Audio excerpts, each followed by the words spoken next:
Right now at 6, wild horses hold a special place in the hearts of a lot of Coloradans. They are culturally significant to who we are as Americans. They helped us build this country. Federally approved roundups are putting the animals at risk. Since April 23rd, we've had a total of 67 horses that have succumbed to whatever this illness is. Denver 7 Investigates is enacting change at our state capitol. Very evident that we have a problem that we need to fix to protect those vulnerable people. After months of uncovering stories of guardianship abuse in Colorado, victims have some hope.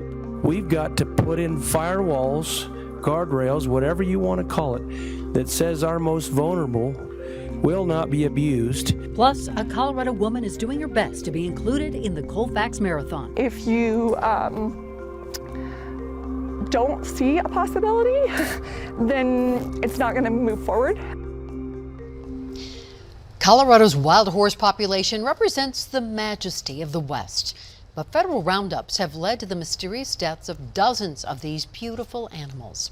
Good evening, and thank you so much for watching Denver 7 News at 6. I'm Ann Trujillo. And I'm Jacqueline Allen. Last year, during a 2-week period, the Bureau of Land Management rounded up wild horses to control the population. Now, those horses were brought to a facility in Canyon City where they stay until possibly being adopted. Denver 7's Bayan Wang joins us from that facility tonight, where the BLM says dozens of horses have died over the past week.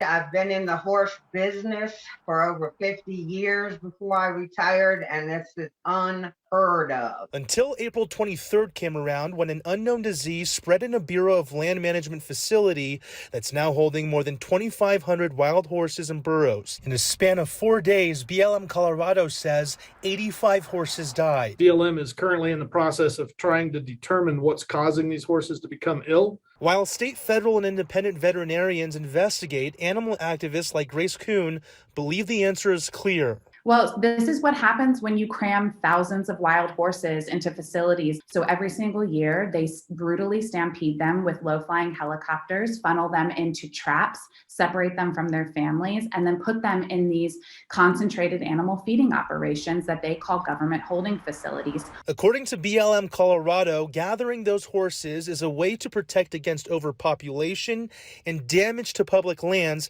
as horse populations double every 4 years. So I think most people agree that there is a place for wild horses on public lands.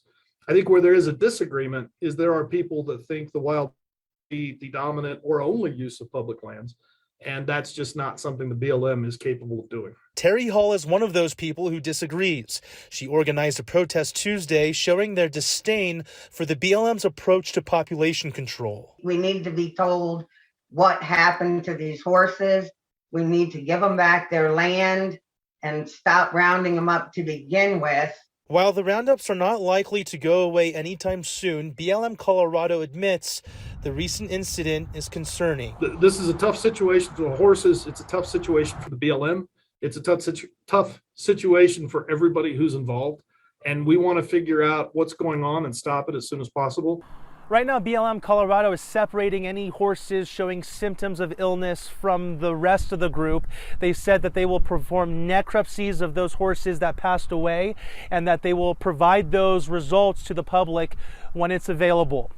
We're in Canyon City. Bayan Wang, Denver 7. And let's give you some more context here. Back in 1971, the population of wild horses on public lands declined significantly because of humans. To help manage, protect, and control the population, President Nixon signed the Wild Free Roaming Horses and Burro Act, and this law is still intact and allows for BLM roundups. Now, back in September, Governor Polis reached out to the U.S. Department of the Interior asking for a 6-month moratorium on roundups, and he was concerned with just how frequently they were happening. The BLM says roundups are necessary because there are too many wild horses for the land to sustain them. But environmentalists question if horses are the main concern here.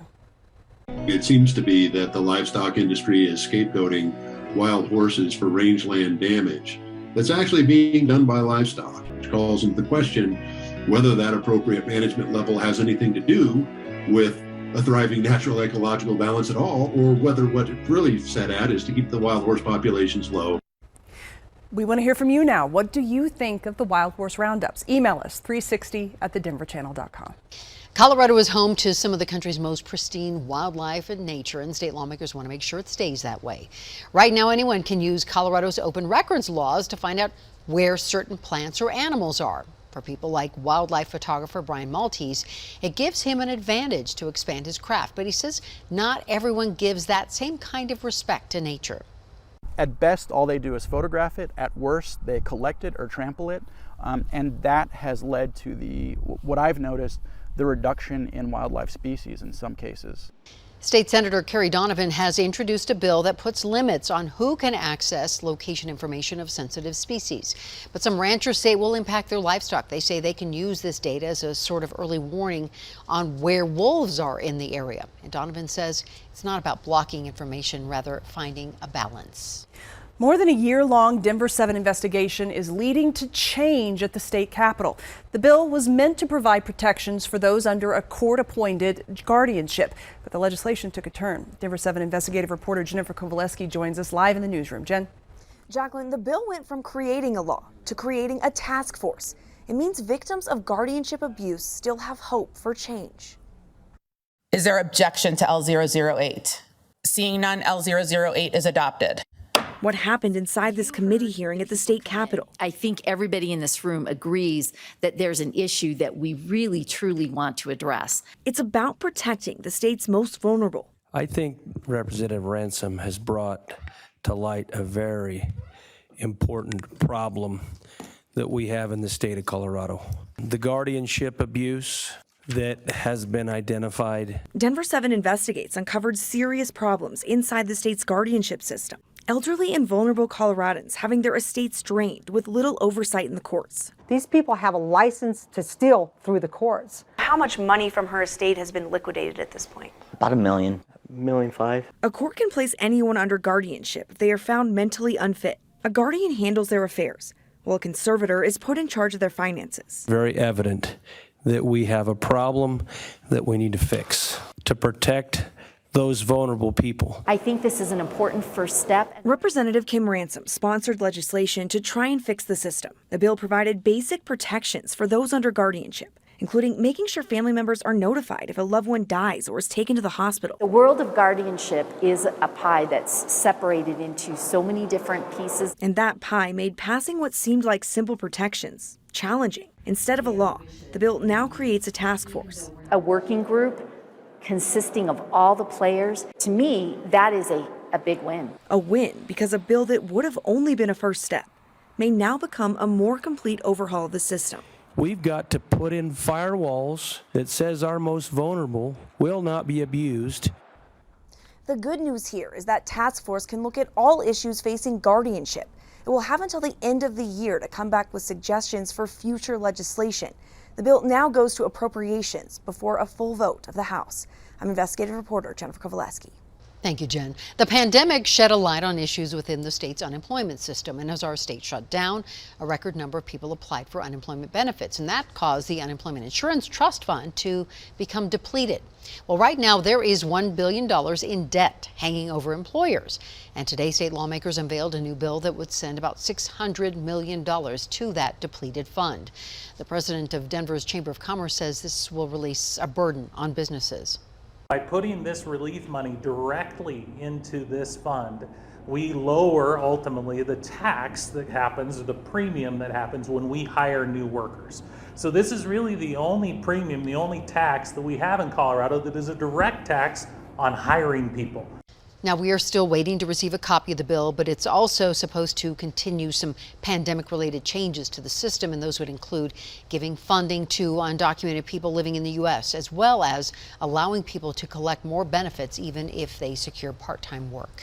Tonight, the search continues for a suspect accused of killing 3 people inside an apartment complex north of Green Valley Ranch. Among those killed, a young child. This happened yesterday evening at the East Range Crossings Apartments. A man, a woman, and a child were all shot, and police have not released any information on a suspect. So if you know anything, please call Denver Police. Castle Rock police have identified this man as a person of interest in a fire and subsequent death inside a home yesterday afternoon.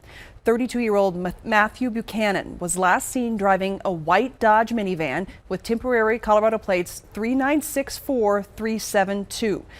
Castle Rock Fire was responding to a fire on Dove Valley Place when they found a woman dead inside the home. That woman has now been identified as 59-year-old Elizabeth Burelow of Castle Rock, and police have not said yet how she died. In times of emergency, we often rely on our phones for important updates. Well, today, public safety officials in Jefferson County, City and County of Broomfield, and City of Westminster unveiled a new safety alert system, and it's called Lookout Alert, and it will send a notice right to your phone about a natural disaster, public safety incident, or severe weather. City and county officials say this new system is generally the same as the old. The new system adds more capability for setting up individual preferences on how a resident receives their alerts. So whether that's via SMS text message, email, or landline phone number, or mobile cell phone number from a phone call. Now, you do have to sign up to receive the alerts in Jefferson County, and you can do so at smart911.com. The Colfax Marathon used to be a model for inclusivity. When they started the race, the course was kind of this perfect world championship race for triathletes. A Colorado woman wants to bring that back. This is my journey. No one else needs to decide how it looks. We've had some gusty showers and storms around. I'll let you know if there's any significant rain in those clouds. Plus, we're a day away from the NFL draft, and the Broncos' priorities are a little different this year.